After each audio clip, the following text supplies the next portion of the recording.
Welcome to Concert Pipeline. That's Jens Schiffel. And that is Steve Jones. That was delayed. You're doing great. I love it. Jens is on Really? fire. I said that really fast, so maybe there's a little bit of a delay. You know that on an audio podcast, people can't see when you're doing a mouth gesture. It doesn't translate as well in an audio podcast. But I love it, man. You're like ruining my style. It's okay. It's something. All right, take two. Let's start over. Oh, do we have to? I like rolling with it. I think we're going. Do you? All right. Yeah, we're good. It's something. It's a little bonus for those that chose to watch this on YouTube, is what it is. So. Oh, I get it. You're ridiculous. Oh my God! Rain, yes. Man. It's raining like crazy. It's raining like crazy. The dog does. Yeah. You know that we've got some issues with the internet. You know, it's slow. Everyone's logged in because it's raining. You know, so the weather, that's a big problem because it's raining, and you know, internet connections get funky, especially Zoom and FaceTime and such. But even the dog doesn't want to go out. Like, this little guy's been holding it all freaking day. He's going to be holding it for a while if at this point, right? Like, you're going to have to take him to the vet. You've had a dog longer than I have. Like, how long does this holding it last? Like, more than a day? Mine generally, is adverse to going outside in the rain, but eventually will, because it is a natural thing that needs to happen for him to release his bodily, bodily functions. Fluids. So that'll happen. But I mean, hopefully yours does. I'm just worried. Yeah, I'm just worried the little guy's going to explode, like little doggy parts all over the place. Little mess in your living room, huh? Yeah. Well, Jens, I do want to say that we have a great artist on the program today. I had a chance to talk to Justin Moses, and he performed a song for the pod also, which was really cool. So we're going to get into that in just a little bit. But before we do, it's exciting to have Justin on the show, and we will just share a couple of silly stories and stuff, traditional fashion, and then I guess we'll bring Justin on. Sounds good. Well, why don't you start us off? You got a silly story for us, Jens? I do. So this for a lot of people, myself included, this whole staying at home thing, quarantining yourself and staying safe and never going outside unless you have to take your dog potty or do a beer run or something, it really gets to you after a while, right? I think a lot would agree with that. Yes. Yeah, it can really drive you freaking crazy. And I'm really curious at this point. It's almost been a year. It's been like 10 months or something, right, since this whole thing happened. And I'm just wondering what some of the crazy, shit people do, like things that people used to take really seriously and now don't care about anymore. Or you almost wonder, it's like, dude, I can't believe you did that. I never thought you'd ever do that. Duh. So like one of the things for me is, you always want to make sure that you're keeping your distance and stuff. So one thing I haven't done at all is I haven't gone to the hairdresser at all. Mm-hmm. Right? So like my wife cut my hair twice last year. I got 2 haircuts last year. Yeah. I'm the same boat, except it wasn't my wife. It was my daughter. So your daughter. There we go. Yeah. It can't be. Whatever happens, right? You and I both work from home. No one judges. No one's judging at this point either. So exactly, yeah. It's not a fashion show. No. And I've got a friend. His name's Mike, and he cuts his own hair. Mm-hmm. And we were in a doing a one of these face-to-face things like we're doing now. And I was just like, who does your hair? Your hair looks the same as it did last year and the year before. It's like perfect. Like, do you wrap up in bubble wrap or something and go to the hairdresser? He's like, no, man, I do it myself. I just get my, little buzz clippers and I just cut it myself. And I'm like, damn, it looks freaking perfect. So what I decided to do was, since I have this little dog, I've been trying to become more and more comfortable giving the dog, little haircuts. And I've also been trying to get him used to things like scissors and buzz cutters and nail clippers, so that he won't, have a freak out next time we take him to the groomer. Because last time we took him to the groomer said, your dog needs CBD, like he is out of control. And we're like, he's a puppy. He's like 3 months old, man. Yeah. He's learning. But ever since then, I've been kind of paranoid. I'm like, okay, what can I do to kind of, help this puppy out and become more used to, the whole groomer environment, where they only have like an hour to make this dog look perfect, and the dog, like squirms around and bites and shit. So anyway, so I had these old hair, like beard trimmers and stuff. Yeah. And I'm like, you know what? The big game is tomorrow. This was on Saturday, right? Like, a big game is on Sunday, and it's gonna rain, right? We're gonna have this freaking rainstorm, and there's supposed to be flooding and shit and all week long. So this is the last sunshiny day. So I'm just gonna go outside and give myself like a haircut. Hey, if my friend Mike can do it, I can do it too. And I'm like, I don't need a mirror. So my old clippers, they broke. I was using them on the dog, and they worked actually really, really well on the dog, but they just weren't very powerful. The battery's dying, and I'm like, you know what? I'm gonna buy a new doggy, specific grooming tool, which I have right here. Yes, my dog's name is Jaeger, and everything I buy him is either green or orange. Of course, yes. Jägermeister colors. Yeah, this thing kicks ass.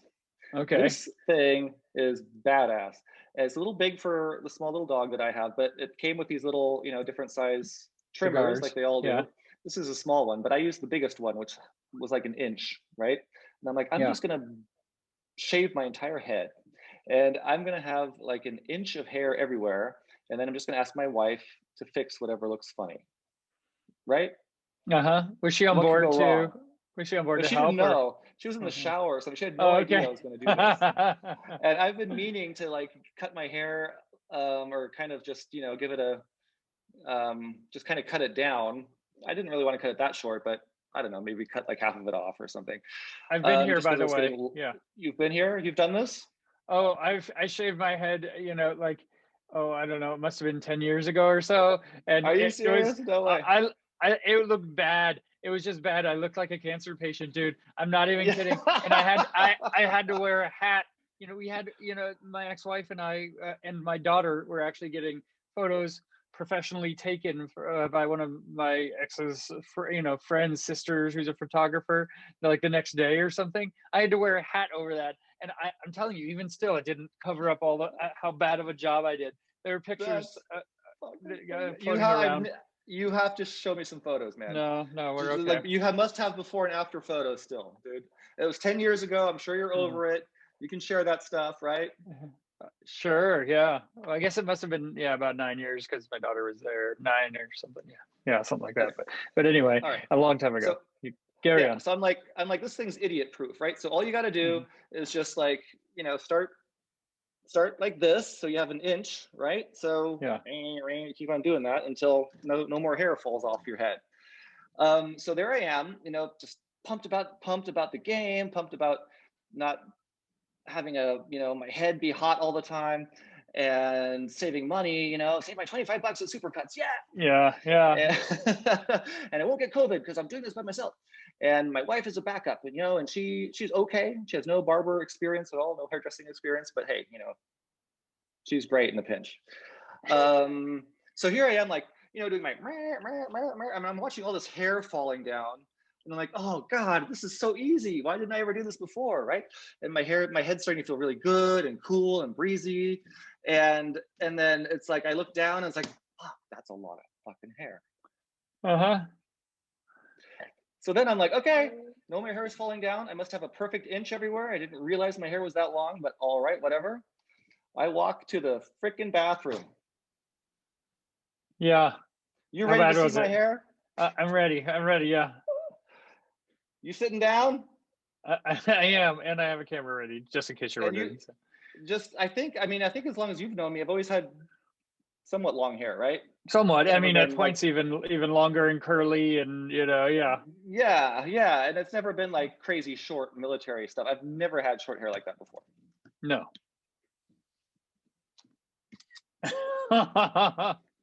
There it is.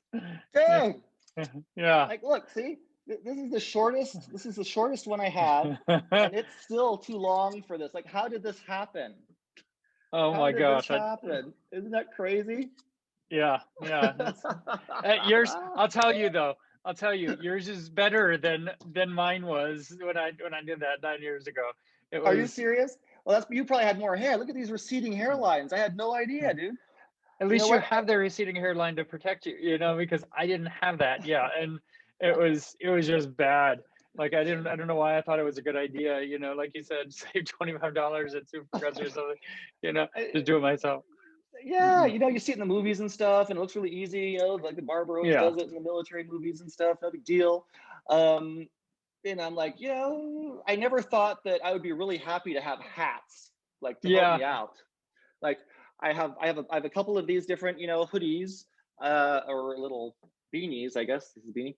And then I've got these little hoodies, like, hey Steve, what's up, man? I've never had my hood up before on a hoodie. I've never used, the actual hat. It's just kind of a fashion thing, but I'm so glad this actually goes over the head now. Yeah. You're just gonna be rolling with the hats now. Totally. And dude, so this was on Saturday, and until today, I still, when I walk into the bathroom and look in the mirror, I'm like, holy shit! Surprise yourself. What the fuck? Yeah, I completely, forget how short it is until I look in the mirror again. I'm still shocked. Yeah. I mean, it's like, but like what I was talking about before, like people do crazy things during crazy times. I never in my entire life thought I would have a haircut this bad, or if I ever did, I would be devastated. But I really don't give a shit. No, it doesn't matter now. See, I could care less. Like for me, it was a problem 9 years ago, and I did a bad job. For right here, this is not that bad. It's a little shorter probably than you were expecting, but it's not that bad, especially in COVID. It's okay, right? So you're good. It'll grow back, and no one is judging. That's the thing. No one's judging, and if they did, that'd be fine too. Okay, look, I have a tape measure. See, that's a fucking inch, right? Yeah. Like, how did that happen? Well, you obviously use a smaller guard, I would say. So, but I think I probably did like this. Yeah, I would say instead of this. That's probably it. So, but anyway, that's exciting times. It is what it is. Yes. All right, man. Well, that's a good segue. I mean, I don't know that we have a segue, but we're going to move on into our guest now. Thanks for sharing your big debut. Sad we lost the Green Bay game, unfortunately. But it was a killer game. It was a killer. I could not have asked for a better game. Yeah, they lost. Yeah, I hate Brady. He can eat shit. But that was a fucking good game, dude. Yeah, it was fun. So, all right. Well, we're gonna bring Justin Moses in. Before we do, let's play the song that he played for us. He has a new album coming that just came out called "Fall Like Rain," and we're going to play the title track off of that album. So here it is, Justin Moses.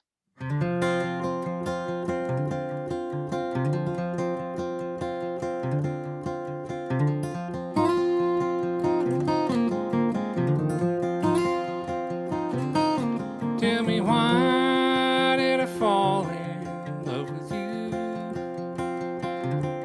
Tell me, why did I fall in love with you?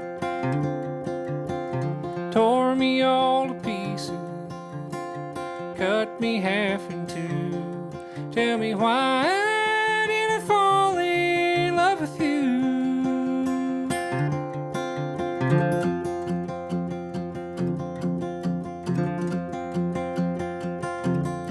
Tell me, why did my tears fall like rain? Tell me, why did my tears fall like rain? Tore me all to pieces, nothing else remains. Tell me, why did my tears Worry,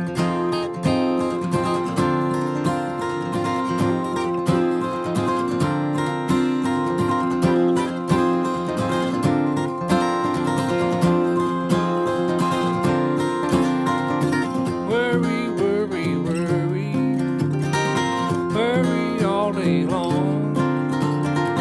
Don't know where I'm going, don't know right from wrong.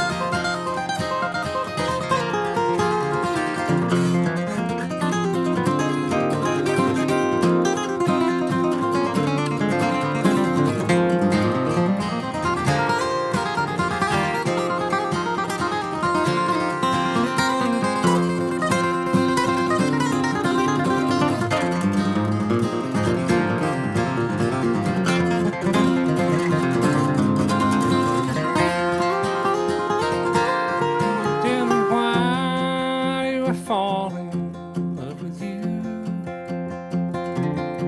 Tell me why did I fall in love with you? Tore me all to pieces, cut me half in two. Tell me why did I fall in love with you? Tell me why do my tears fall like rain? Tell me why do my tears fall like rain? Tore me all to pieces, nothing else remains. Tell me why do my tears fall like rain?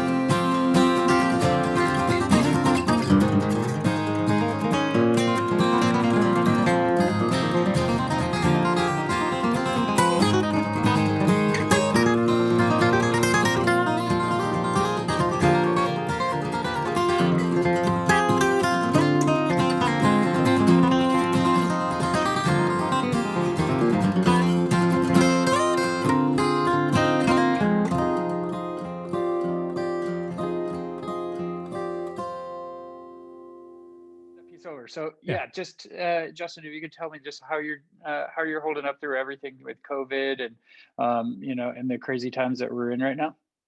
Yeah, it's been a crazy year or so for sure, and holding up as well as can be. Given the circumstances, there's been a lot of challenges. In a lot of ways, one of the most challenging years of my life yet, and probably for a lot of people. So, I can't complain because I'm still able to do certain things. I'm still able to record at home and do show certain kinds of shows online and everything. But yeah, it's definitely been an interesting past few months. Yeah, and I know it was always a dream for you to kind of play at the Grand Ole Opry, right? And yeah, definitely. You were able to do that as well. Yeah. I feel like for a lot of musicians, the Grand Ole Opry is one of those things that you want to do when you first start out learning to play music and working at it, and you start to think that this might be something you can pursue as a career or something like that. So, yeah, I don't know where the idea, of that started, but I finally got to do it in 2008 when I got to play with Dan Tominski and his band, and so that was a big deal for me then, and luckily I've gotten to do it many more times since. Yeah, you played it last month, is that right? Yeah. I actually played twice in the last, well, I guess in the last 2 or 3 months. I played once with Sierra, and then last month I got to play it again with Darren and Brooke Aldridge. I got to play some guitar with them, and yeah. And how are those shows? Like, tell me about playing shows kind of in this time, because there's not a lot of them around. So yeah, how did that work out? It was a good. It's good, always good to play at the Opry. Really, it really is. I know everybody says that, and it sounds cliche or whatever, but it's true. It's always great to. But it is different with the show I did with Sierra. There was absolutely no crowd there, and the one I did last month, there was a small crowd. So you're used to, I played with Ricky Skaggs for a few years, so I'm used to going out on that stage and seeing a big crowd out there. It holds a lot of people, but going out and only seeing a handful is kind of strange. And then seeing everybody, obviously in their masks, and some people were, wearing the face shields and everything. It's a little bit different atmosphere with that being the case. It definitely is a stark reminder of the situation we're in. Not that you need one, but it's just another way that you look out there and go, yeah, this is a different year for sure. Yeah. Did you find you were still able to make that connection with the fans that were able to attend in that limited environment?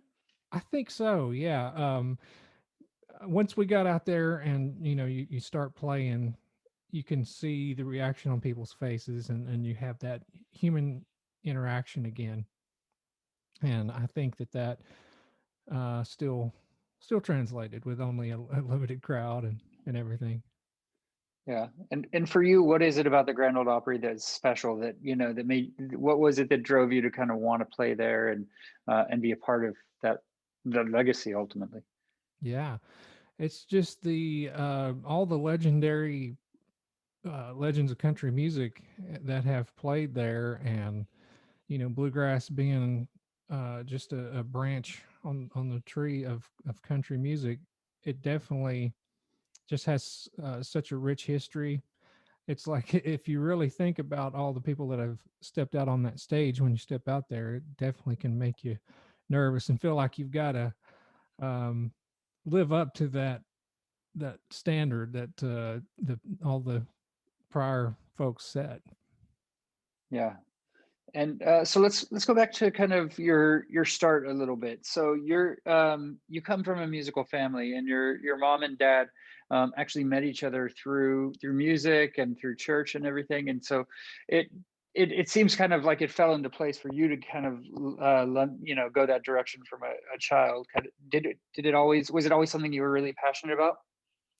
Yeah, from a very early age, I always witnessed my dad sitting around playing guitar a lot, and he would play, gospel songs, but in addition to that, he would play uh, country songs and little intros, and like some of the iconic intros of some of the country songs and things Johnny like that. Cash, right? Yes, yeah. He learned all that stuff by ear, and so hearing him do that, I mean, at home, Dad probably played more than Mom, but Mom also played some piano and in church and everything.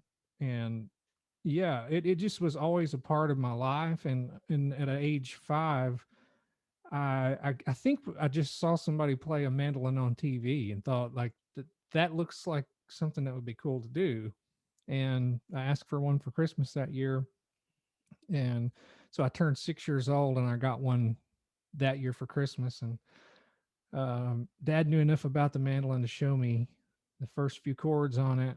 And well, the night that I got it, he showed me G, C, and D, and I learned those. And he knew enough about it to show me several tunes and stuff like that. But yeah, so it was always present.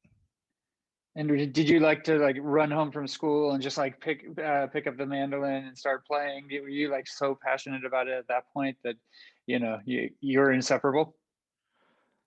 Yeah, I would say so. I mean, I don't know that every day that would have been the case, but it definitely was many days. It was it.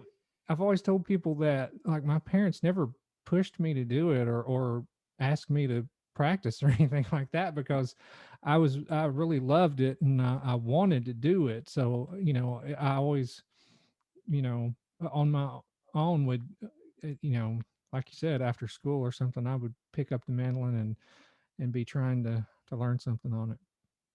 Yeah. And did you take, I think you took lessons for a couple weeks, but you picked it up like really quick from there on your own?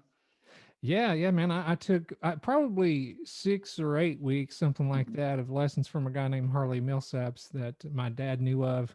That he knew he played several instruments and knew more bluegrass tunes and stuff like that than my dad did. So he took me to him for lessons, and I would always go and take my cassette, and he would have a cassette recorder there, and he would always at the end of the lesson record several more tunes for me. And I always tried to learn them that week, during the week, and I would go back and uh, usually be able to play them back for him pretty close anyway. And so he would always give me more. And so, yeah, after 6 or 8 weeks, he felt like he had given me sort of what he had tools wise and everything. And so, yeah, from then on, it was learning by ear. Oh, that's great. That's great. And so obviously family's a big influence. Were your friends an influence as well musically? Did you kind of have that connection with your peers? I didn't really have a lot of friends that played music when I was younger, especially, after I got up to be, I don't know, 10 or 12 years old, my dad started taking me more to jam sessions around the area where I grew up. And I got to meet some people. Most of the people that were playing were older than me, so it wasn't like I had direct peers at the time. But I made a lot of good friends in music, that have remained friends that I got to play with during my teenage years. And a couple of them, I ended up forming a band with called Blue Moon Rising. But yeah, I mean, as time has went on, that's been more so the case. It's just early on, I had a lot of older folks that I ended up playing with. Sure. And as you became a teenager, you kind of gravitated to the banjo a little bit. Tell me about that progression for you. Yeah, it was about that time that I just spoke of, like between the age of 12 and 13, somewhere in there. We got exposed more to like traditional bluegrass. Like the bluegrass that I had thought of before that was gospel bluegrass mostly. And I mean, of course, I'd heard the Beverly Hillbillies, theme, and probably some banjo on some other shows or something like that. But we really got exposed more to bluegrass around that age, and of course, the banjo's so prominent in bluegrass music. And really, the other thing that caught my attention was an episode of Austin City Limits with Alison Krauss and Union Station, and Ron Block, the great banjo player, and her band. I got to watch him directly on the screen play, and it seemed like something that I thought, well, that looks cool too. I think I'd like to give that a try. And so from there, I think Dad probably around that time got a really cheap open back banjo, and that's what I learned a ton of stuff on. Was just the strings were really high off the the neck. It was a difficult instrument to play, but if you're determined, you can learn on a cheap instrument sometimes. So yeah, you work with what you got, right? So yeah.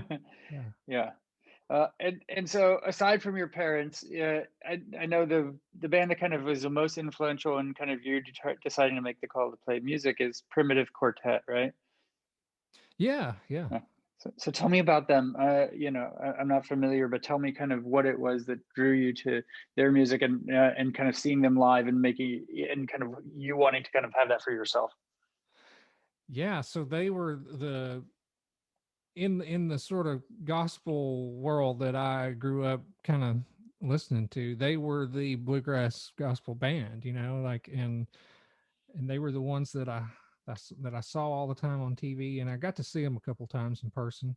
But they they never played a whole lot of anything that I would say is fancy or sophisticated necessarily music. But they all, particularly the guy named Mike Riddle that played guitar in that band, is a great player. He plays really clean and, very clear. And I think that was a big influence on me. Above anything else with the band was that, and their harmonies. They sang great harmonies, and so same deal with Norman Wilson was the mandolin player in the band, and he would tell you, that he wasn't much of a mandolin player, but he played really simply, but he played, you could tell what he was playing. He played clear notes, and he stuck to the melody a lot, and that really stuck with me a lot, I think, through the years. Yeah. Can you tell me a little bit about hee haw music? What is that? How does it differ from like bluegrass? Like what's that line? And kind of explain that to me a little bit. I'm not sure. I Yeah. can. Yeah, when you say hee haw music, do you mean like music that was on the show so, Hee Haw? Oh, that's what it is. Okay, so Hee Haw was a show. Sorry, I don't even. Yeah, I'm getting that connection now. So it was music that was on the show Hee Haw that you were into, right? And was it? Well, I mean, I was exposed to it for Hmm. sure. Like that's during those early years with me playing music with my family, we traveled around. Most Saturday nights we were like playing somewhere in a church somewhere or something like that. And so I wasn't, watching it every week, but there would be weeks where we weren't doing that, and my dad would definitely turn over and see that. So, yeah, they had a lot of different musicians on the show over the years, and I know that the music I was hearing there was definitely influential to me. Yeah. Yeah. And so you mentioned traveling with your family to play at different churches. You did a lot of that, right? Like you went to Kentucky and different places to play, right? Yeah. Yeah. Yeah. We mostly stayed close there in East Tennessee, really Southeast Tennessee. We didn't travel out of that area a lot, but there are a lot of churches in that area.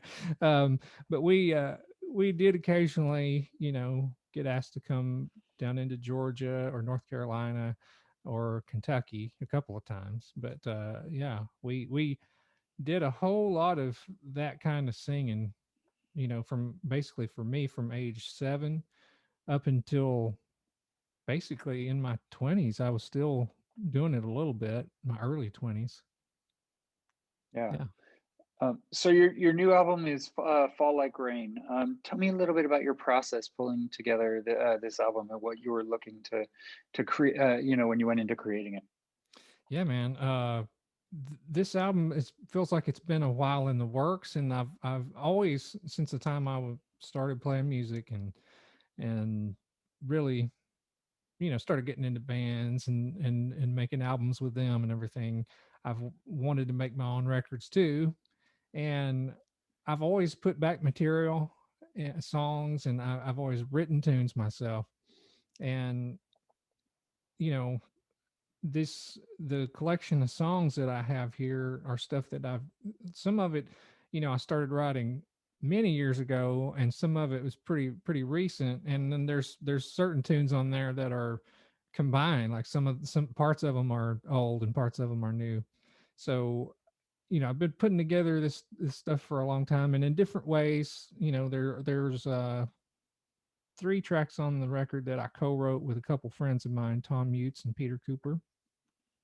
And then I ask a lot of my friends, that are in music, if they had songs that might be of use. And then some of them suggested songs that ended up getting used that weren't theirs, but like the Eric Clapton tune "Fall Eric Like Clapton. Rain."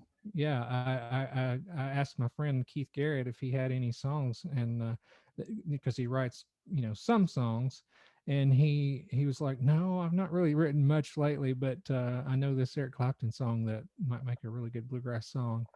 And after I checked it out, I thought, "Yeah, this is going to work for me," because he said it probably worked for you because it has that high note in it. It goes pretty high in one place, and he knew I had a higher voice, so thought it might work out for me, and I felt like it did. So. Yeah. So when you went into kind of deciding to cover that song, like how do you approach that, right? How do you kind of take it and pay respect to the original artist, but still make it your own? Yeah, it's always a interesting thing because you start out knowing, exactly, or trying to figure out, I guess I should say, exactly how the artists themselves, are doing the song. And so I sat down and played with it, tried to just sort of by ear figure out what was going on, and then I think I made out a chart for it. Really, a lot of the evolving that took place with it was in the studio with Stuart Duncan, Brian Sutton, and Barry Bales, and my wife Sierra Hall playing mandolin. We we sat in there, and I mean the main part of the song, like the chord changes are for the most part through the song similar. They had a couple of good ideas though about changing it up there in a couple of places and adding a chord or two to the mix. But you know, the main part of the song I feel like stays pretty well within the structure of what he was doing Yeah. originally. Yeah. When you record with your wife Sierra, like tell me about that process. Like, do you ever kind of go back and forth, and like she wants to stick to her guns about how something should sound, but you have a different perspective. What is that? What is that process for you guys? And how do you keep it separate, right? Yeah. No, I think we do pretty well recording most of the time. We both have pretty strong ideas, of course, sometimes about what we think something should be, but I think that we've come to a good place where we're pretty reasonable with the other person. Like, if she's recording something and it's her music, I can have my opinion about it and I'll express it. But in the end, I'm like, I know this is, your music. And so I defer at some point. And it's the same with her. She may have an opinion, and I'm going to respect that, right off the bat from her. But, if we do disagree, I think we have a good understanding about that sort of thing, and that's something that we've had to deal with playing live shows and everything else. It's it's interesting depending on the situation that you find yourself in. Like we've been doing duo shows together, and that seems to work really well for us because we each bring whatever we bring to the table, and we come to an agreement on what the show's going to be like. And it's that seems to work better for us personally than me kind of working for her and her feeling like, well, I know you have these ideas and these opinions that you can't necessarily share, or could share, but you know I can't be the boss of her of her band. So, it's just one of those things that, yeah, you got to find your way, I think, with your partner on what works between the two of you. Yeah. Was there ever a point where there's a hesitancy to kind of record together and to make music together? I don't think we've had really much hesitancy to record together, particularly because, again, I think we sort of know our boundaries on that. You know, um, I think we might have a little hesitancy about the live stuff just because we've we've had experiences where not that we had a big blow up, but there's just certain circumstances that work better than others, and I feel like that um, you know we we're open. I know I can speak for her. I think in this case that we're both open to whatever comes up. I mean, if there comes a circumstance where her band is playing somewhere and she needs somebody, I'm going to do it in a heartbeat. And we'll have fun doing it. But I think we know that we have the most fun when when we play live, when we're both involved in the creativity of whatever's going on. Yeah. If that makes sense. Oh yeah, it does. It's important to have that balance, and it's great to be able to, have that partnership with your partner ultimately, and share the same things, and right. and have the same passions also. I mean, that's pretty cool. Yeah. Oh. Well, I think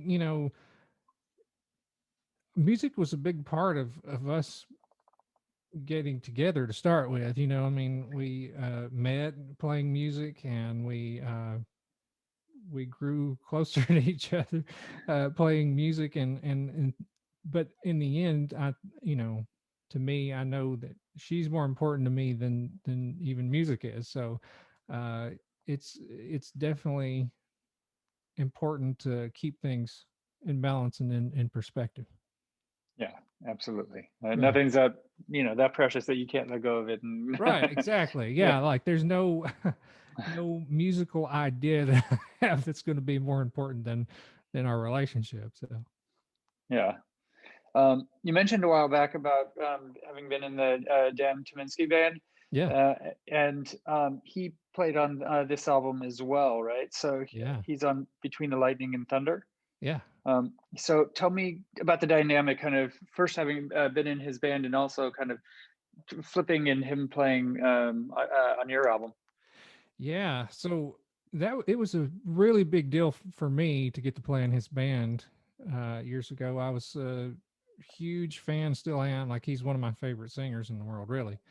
But it was a really big thrill for me to get to be asked to play with that band, and then even in the last well, let me think about it. I guess now it's been 2000, the end of 2019. Dan started playing a few more shows under his name, and he was calling me a little bit to do some stuff with his new band he was putting together. And so I had been in contact with him again, and we had played around each other a little bit, and I knew I was wanting to put this record together. So the door was kind of open in that sense. I think it would have been anyway, because we always have enjoyed, or I have, I guess I should speak for myself, but I always enjoyed getting to play with him, and I think he tolerates me all right. Anyway, I mean, he came to your albums. yeah. No, he agreed to it. So, no, so with us having played, me playing some shows in his band, it opened the door for me to ask him to be a part of this record, and he was totally up for it, and fun to have in the studio as well. Like he's just such a talented guy. He could roll in there and do whatever you wanted him to do, really. Like he's that guy that can do whatever you need out of him. Yeah. Very cool. And you have some songs that were recorded by guys in Iraq. Yeah, the song "Walk into Lebanon" on this record, the intro to that tune was played by a couple of guys in the I guess the Kurdish territory up there. Um, there's the story behind that is Sierra and I did we did some promotional work for her Daybreak record in London, England, and when she was promoting that record. And we went out walking one day, and there was a group of protesters there from Syria that were trying to raise awareness for what was going on in the country at the time. And it really struck me because I'd never been just around anybody speaking that passionately about anything, really. It's really just struck a chord with me. And I had been watching the news. I try to keep up with what's going on in the world anyway, as best I can. And I saw on the news a story about a little girl that lost her mom and dad, and had her little sister with her, and they were walking across the desert, walking to try to get to refuge in Lebanon. And that news story really stuck in my mind too. And so I was co-writing one day with Tom Utes and Peter Cooper, and I was telling them the story, of this news story I watched, and I was telling them about also witnessing the folks protesting in London. And that song is what came out of that session that day. And so a couple of years later, Sierra and I did a American Music Abroad tour where we went to, it was 2 weeks, but we traveled all the way around the globe. Basically, we played one week in Micronesia, out in the Pacific Ocean. It's literally almost like out in the middle of it. Wow. But Okay. yeah, and then we went from there to the West Bank and played a week of shows there for like students and different things. And it was just a super interesting trip because and the guy that was our sort of tour manager on that said we went from the edge of the earth to the middle, or the Yeah. edge of the world to the middle of the world, like we're in the center of where everything's going on. But there we got to play with some musicians that played oud and tabla, the instruments that you hear on the beginning of the song. And so when I thought about recording this song, I got in touch with the guy that was our tour manager because he goes all over the world and knows musicians in so many countries. So he hooked me up with those guys, and they recorded that for me, and I was so glad to get to include that in this song because I feel like it's meaningful to me to have that on there, and have that link. Bluegrass music is usually pretty limited to the 5 or 6 instruments that you want to say are bluegrass instruments, but I definitely wanted to have that influence present in that song. Yeah, that's pretty. I mean, that's pretty impactful. That's cool. Yeah. And so traveling the world as you have and playing music, like what's something that you've learned about yourself through that experience? Man, probably a lot of things, really. Uh, you know, one of the things is just teaching you how blessed you are in a lot of ways, like the life that you lead. You just see the conditions in different places, and we've played in places that are every bit as well off as what we are here, but we played in places like the Micronesia thing where conditions aren't appreciation for what you have, and also just um, I guess in certain ways we place a whole lot of importance on a lot of things sometimes that aren't that in life, and I also is a lesson that you can definitely take from just traveling the world, meeting people of different cultures, and realizing that. And to me, this is I take away that we're all basically the same.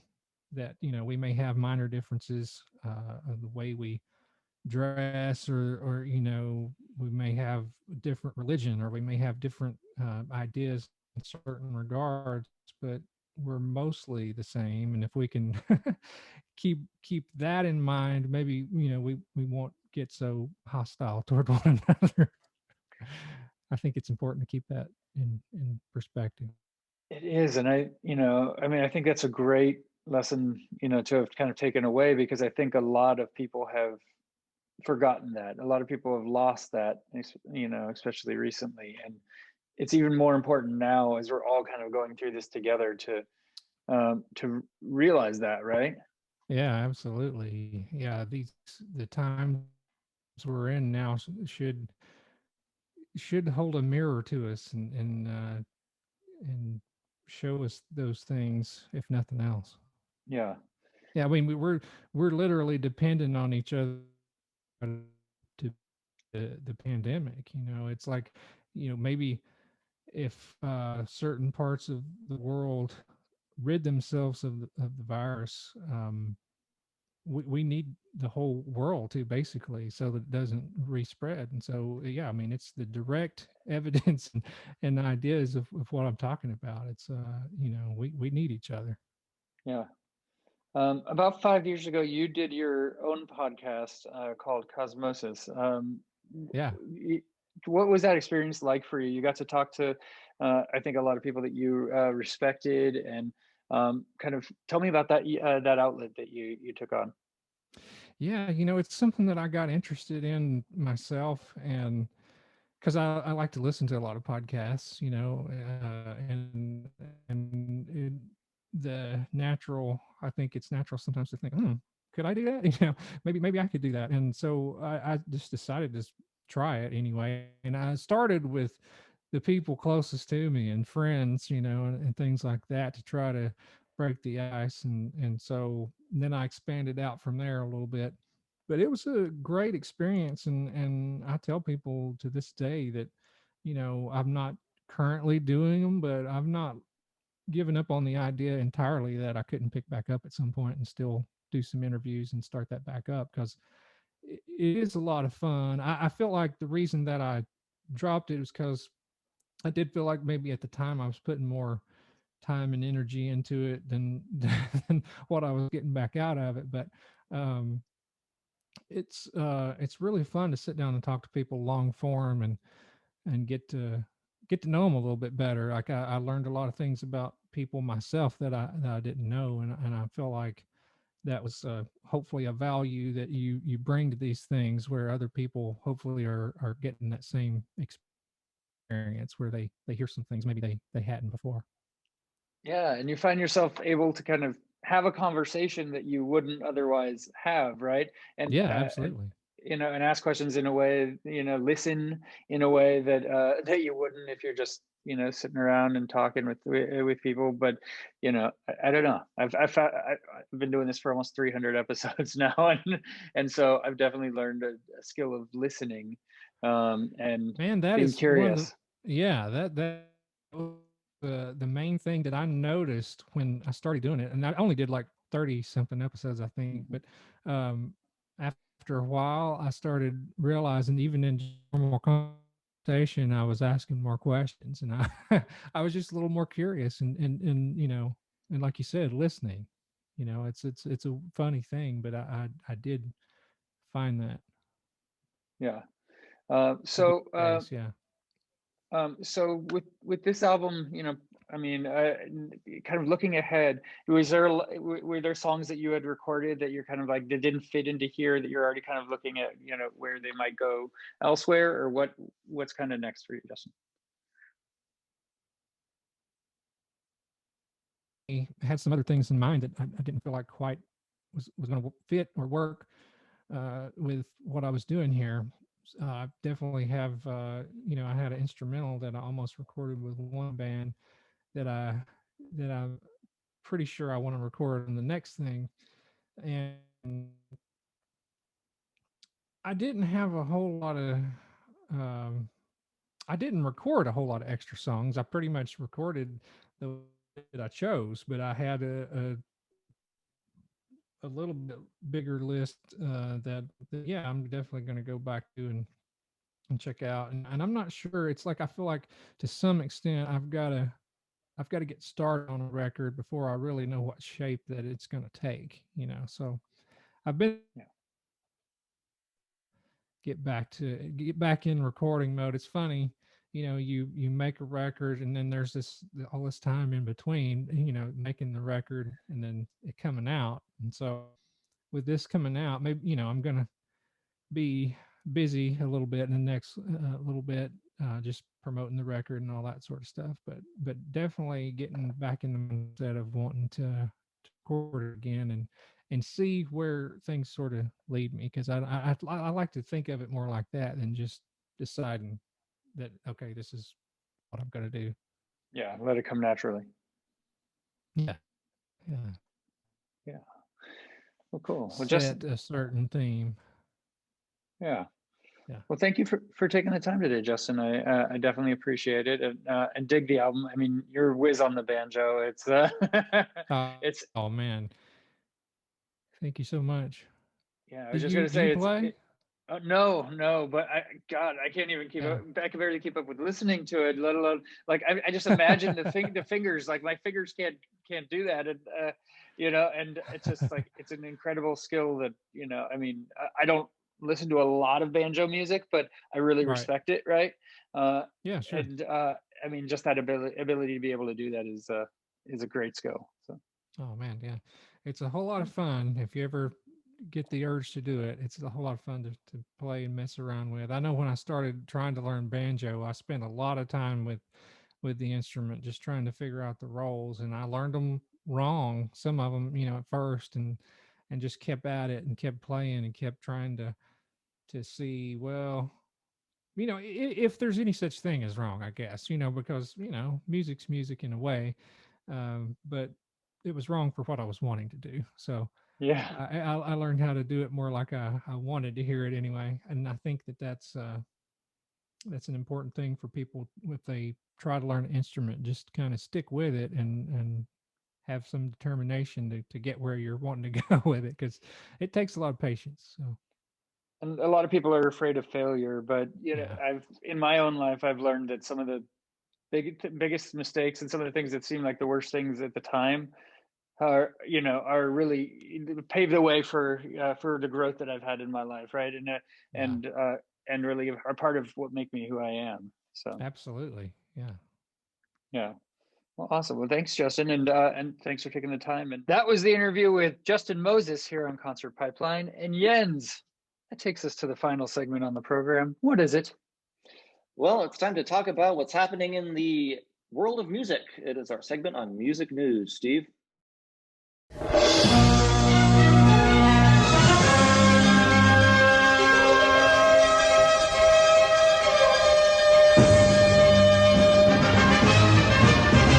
That is right. Jens, we each have a couple of stories to share, and what's going on in the music world, some happenings and such, and I think we have a couple of good ones this time. So we'll hop right into it, shall we? Yeah. In traditional fashion, let's let you go first, and I will follow your lead. All right. Well, Jens, my first story is about the Flaming Lips. They did hold their first Space Bubble concert in Oklahoma. So this is a time where concerts are super rare, right? And it takes a lot of finagling to make them happen. Bands have tried, drive-in concerts, and where you, instead of holding up lighters or something, you honk your horn. And yeah, right. And I guess it's better than nothing, kind of. You get to see live music, but I don't know. It's not the same. And right now you can't do that, obviously. So Wayne Coyne from the Flaming Lips had bought a bunch of clear plastic bubbles, which he, had famously, crowd surfed in for years and years and years. I mean, I saw him do this upwards of 20 years ago at this point now, at a festival in San Diego. And so he bought a bunch and from even outside the country, and had them delivered to his house so that he can, get creative with a live show, and people can be in their own bubble and see the Flaming Lips in true Flaming Lip style, right? That's cool. I love how, innovative artists are being around this whole isolation thing. Yeah. And so let's see here, is a coronavirus safe show, and took place at Oklahoma City's Criterion venue. Fans watched the show from 100 of the space bubbles, each of which could fit up to 3 people. And the band also performed from their own balls on stage, not their own balls, per se. They weren't performing from within their balls. They were performing. They weren't standing on their own balls performing. No, but they played songs from throughout their back catalog, covered Daniel Johnson's True Love Will Find You in the End. It would have been Johnson's 60th birthday yesterday. So they covered that. And Coyne also held up silver balloons that spelled out "Fuck you, COVID-19" and "Fuck yeah, Oklahoma City" during the concert. All right. So there was a film crew present to record the show. So professionally shot footage could be released in the future. They're going to have they had another Space Bubble show, I guess, the following night. And you can check out videos of that, online, probably shot through a bubble because the professional footage isn't out yet. So, right. Interesting times, huh? Very, very, very interesting times. So I'm trying to get a visual of what these bubbles look like. Oh, you haven't seen them? Search for Flaming Lips bubble, and I'm sure you'll get it. But it's it's pretty innovative. Not a huge population for a show, but you get. It's as big as can be right now, right? Yeah, why not? And it's going to be memorable for people. It's like, remember that bubble show we went to 20 years ago? That was wild, dude. Yeah, there's never been anything like it. Yeah, and to get to go to one of the few shows that exists in the country or the world even right now, it's just It's awesome. Yeah. Right. Exactly. Like we were saying in previous podcasts, if you can get to a show, if there is a show, number one, number two, if you can get to it, go. Yeah. Do it. Yes. All right. Do you got for us, Jens? I got a story, but before I share this story, there's some breaking news that I wanted to share with you. This is hot off the music news press. Oh, what do you got for us? Yeah, and we've covered the Spice Girls before, right? A while back. So this is just a short little blurb about the Spice Girls. And if you remember, Steve, we've got 5 Spice Girls. Mm-hmm. Yes, Scary, Posh, Moses, Curly, and So. So close. Yes, Posh, yes. Scary, yes.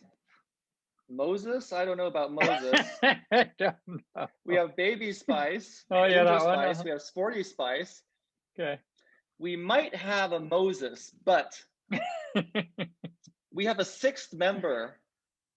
We have a 6th member of the Spice Girls. Okay. And I present to you Old Spice. Oh, okay. Wow. Yeah, that's special. Old Spice coming to a venue not anytime soon.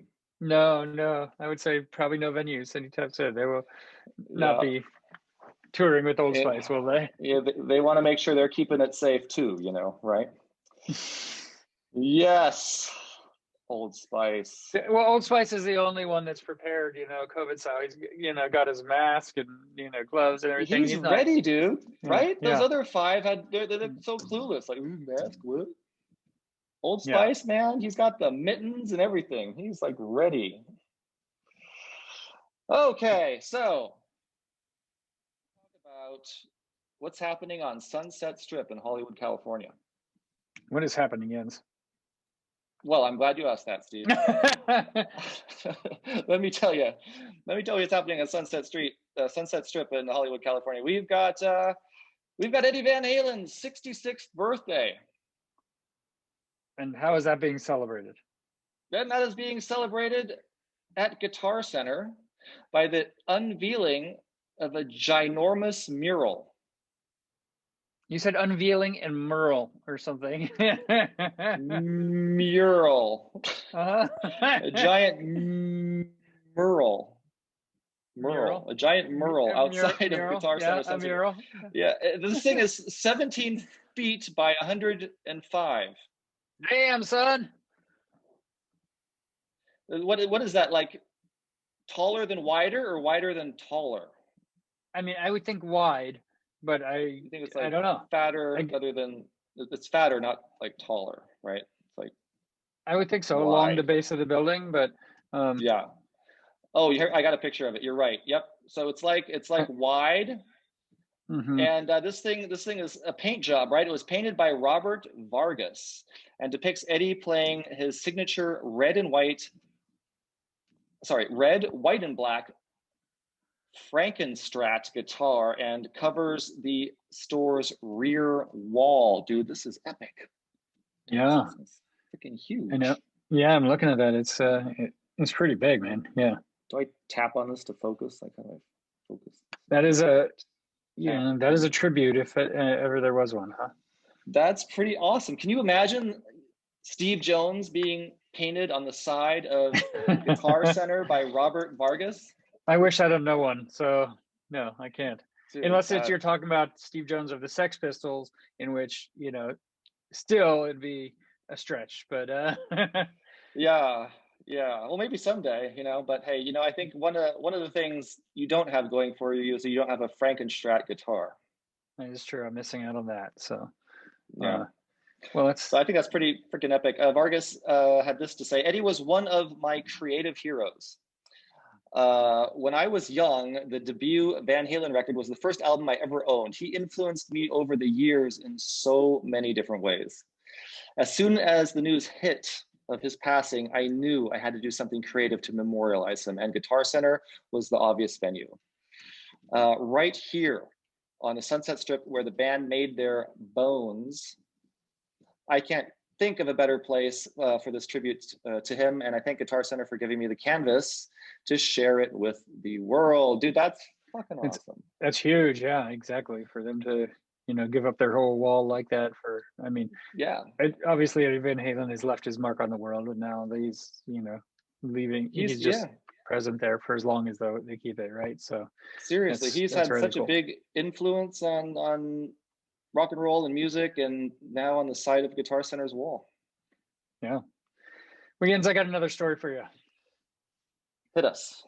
It's Sheila E. has announced a biopic about her relationship with Prince. I never figured out what her last name was. It's just E. That's it? E. Yeah. Like just with one E, not E. Just one E. Yeah, not a bunch of them. But she posted on Facebook. The self-billed queen of percussion shared the name of the upcoming film and teased that it will arrive in the near future. Coming soon, Sheila E. to release Girl Meets Boy, a film telling the beautiful story of her time with Prince. Stay tuned, she wrote. And she's best known for hits such as the Glamorous Life. She first met the music icon at a concert in the late 70s and went on to contribute vocals during the recording sessions for Purple Rain. She scored a series of Grammy nominations in 1984. She and her band became the opening act for Prince's Purple Rain tour, with the two artists developing a relationship during their time on the road.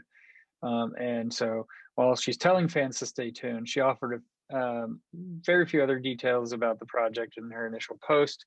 But she had remained close friends with Prince before his untimely passing in 2016, occasionally joining him on stage and taking a leading role in his shows. So, and she did claim last year that they worked on a wide array of unreleased songs, so there might be more coming from that. Interesting. That direction as well. Yeah, cool. Well, how fortunate was it, for Sheila E. to have had that relationship and, friendship with Prince? That's epic. Yeah. Prince probably knew what her last name was. I mean, he might have been able to find that out. It's possible. Yeah. He might have been the only one that knew, and he just took it with him. Took that secret right with him to his grave, and it won't be told again. So, right. All right. Well, Sheila E., good for you. I've got a story to share. What do you got? It's about Miley Cyrus. Oh, okay. What's Miley up to these days? Besides creating a Metallica covers album. I have high hopes for that. It's about Miley Cyrus, and it's about the Super Bowl, and she announced a Super Bowl performance for a very special demographic. Would you like to take a stab at who she is doing this performance for? Coaches that did not make it to the Super Bowl. Good guess. Well, close, but she announced a Super Bowl performance for healthcare workers that are now vaccinated. So this is an inaugural pre-game event called the TikTok Tailgate. So she is set to perform at the 2021 Super Bowl, which I think is in 2 weeks, right?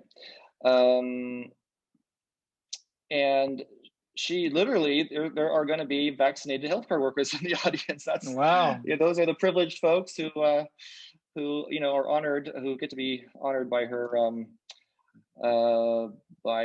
special event here. There are going to be 7,500 of them. Wow, that's a big show for right now. We're talking about the Flaming Lips doing a show for like 200 people. This is big, huh? Yeah, there must be a lot of healthcare workers that are big Miley Cyrus fans. Well, it doesn't sound like they get to bring their families, so that's cool. Yeah, maybe there are no plus ones. I don't know, unless the plus one is also a healthcare worker that's vaccinated. I know. Don't know, but whatever. So this is, again, a pre-game event, so don't expect this to happen during the halftime show. It's not. She's not doing the halftime. It's the weekend. Isn't it the weekend? Yeah. Yeah. Right. Weekend, I think. Excited about that too. And so they're all gathering there at the famed Raymond James Stadium, which is in Tampa Bay, Florida. So the Buccaneers are hosting those motherfuckers. Nice. That's great. That's great. You know what?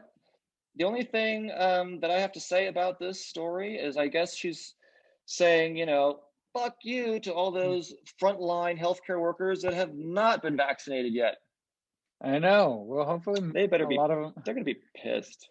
I mean, I think especially in Florida, I think a lot of them probably have. I don't know. I know Florida kind of clumped everybody like 65 plus together. And I was texting with my aunt who lives in Florida the other day, actually, before the Green Bay game. And she said, never underestimate the GOAT, in which she ended the game with never underestimate the GOAT. And she was telling me she was about to get her second vaccine dose. Wow. Which is pretty impressive.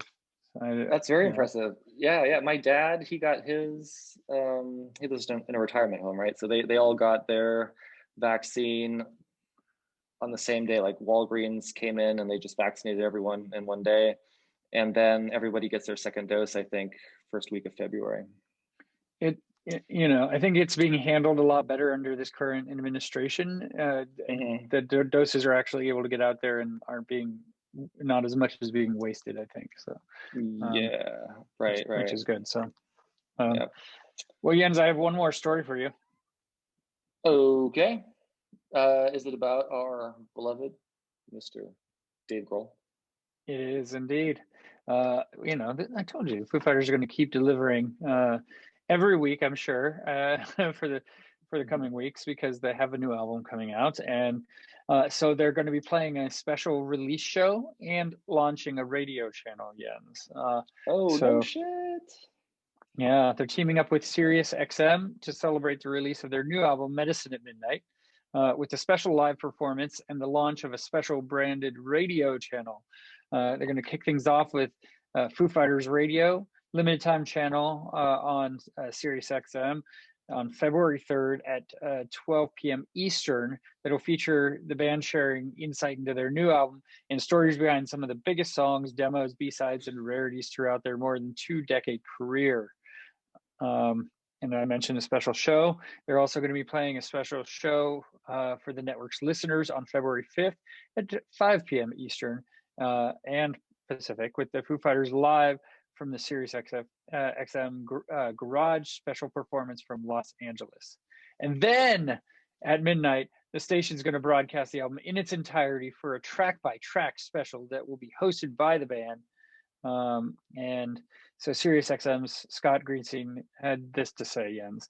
From their inception in the mid-90s to their recent performance at the 2021 presidential inauguration celebration, Foo Fighters remain one of America's biggest rock bands. They've achieved critical acclaim for their music and onstage energy, all which while building a large and loyal audience. This special extended channel will draw new listeners, and as part of it, we are very proud to present a Foo Fighters concert from our LA studios next week. They're a band that grabs you and won't let go. And we'd love to bring their music and passion to our listeners. So yes, I did see their performance at the inauguration, and it was the same performance ultimately that they did on Saturday Night Live. I'm not sure if you got a chance to see that, but just like they did a stripped down type version of what song was it? Foo Fighters, SNL. It was Times Like These. They did a stripped down version of it, and it's just like it was so. They brought a new life to that song. It's so powerful, in the way that they kind of recreated it for for this time, and it's really cool. You got to check it out. Nice, definitely will do. Yes, that is our Dave Grohl Foo Fighters story. So. There has seldom, I mean, how many times have we had a pod without a Dave Grohl story? Like once, maybe? I mean, it's small. It's small. We try and bring it every week, and once, even Dave Grohl needs a vacation. So once in a while, there's, we can't promise it every week, but we try. So he's kicking back, on his couch or whatever. He's like, oh man, I'm so sick of being in the news all the time. Oh, I'm just gonna take 1 week off, do nothing. I know, right? Well, Jens, that's our show. I'm going to tell you who we have on the program next week. That we have Moon Taxi on the program. Now, this was a fun one. They have a new album called Silver Dream that just came out, and I got a chance to talk to their keyboardist Wes, and we broke it down. It was we dug in, and I mean, it's a really fun album. I really enjoyed it. So we're gonna have them on, and then following week we'll have William the Conqueror. So we got some more shows lined up, keeping it rolling here on the Concert Pipeline. Keep that pipeline full and flowing. That's the way to do it. Did you catch that? You said rolling, so I did something with flowing. I did. I'm glad you brought attention to it too. I've been practicing, man. I've been practicing. Don't think I don't. I'm working on my transitions. No. Working on taking this pod down into flames, aren't you? Right. Yeah. Segues. Yeah. There you go. All right. Well, I'm going to take a segue and get out of here. Okay. So, Jens. So for all of us here at Concert Pipeline, that's Jens Schippel. And that is Steve Jones. I'm segueing right to the leave button. Boop. We'll catch you next time.